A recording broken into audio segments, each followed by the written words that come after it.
6 है 6 ਸੀ ਕਲਾਕ ਜਿਹੜਾ ਸੀ ਨਾ ਬੈਲ ਉਹਦੇ ਤੇ ਨਾਲ 6 ਲਿਖਿਆ ਸੀ ਉਹ ਬੈਲ ਤਮੀਰ ਸ਼ੇਰ ਹੋਣਾ ਨਾ ਇੱਥੇ ਆਉਣ ਲਿਖਿਆ ਆਉਣ ਅੱਛਾ ਆਉਣ ਫਿਰ ਉਹ ਸਾਲ ਬਾਅਦ 39 TM ਕੀ ਹੈ ਜੀ ਮੀਟਰ ਹਾਂਜੀ 19 ਕੀ ਹੈ 19 39 ਕਿੱਥੇ ਲਿਖਿਆ ਉੱਤੇ ਬੜੋ ਉੱਤੇ ਨੇੜੇ ਨੇੜਾ ਜਿਹੜਾ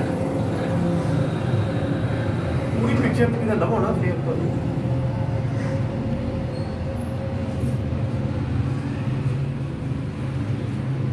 ਪਲੇਟ ਸੀੜੀਆਂ 'ਚ ਪਈ ਆ ਹਾਂ ਪਲੇਟ ਉੱਥੋਂ ਉਤਾਰ ਕੇ ਇੱਥੇ ਰੱਖਤੀ ਗਈ ਆ ਉਹ ਤਾਂ ਚਾਹੀਦਾ ਆਹੋ ਉੱਥੇ ਕਿਸੇ ਨੇ ਚੁੱਕ ਕੇ ਲੈ ਜਾਣੀ ਸੀ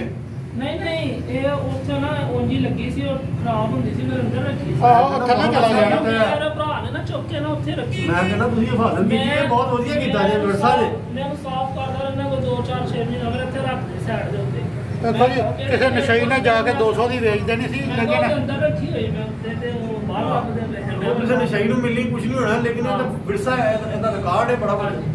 ਪਰ ਉਹ ਕਹਿੰਦੇ ਜੀ ਸਾਨੂੰ ਤੇਰਾ ਫਾਇਦਾ ਵੀ ਹੈ ਦਾਦੇ ਦਾ ਜਿਹੜਾ ਫਤਿਹ ਦਿਨ ਦਾ ਉਹਦਾ ਨਾਮ ਦੱਸ ਕੀ ਪੀਰ ਬਖਸ਼ ਪੀਰ ਬਖਸ਼ ਹਾਂਜੀ ਇੰਡੀਆ ਚ ਆਏ ਸਨ ਹਾਂਜੀ ਕਿਹੜੇ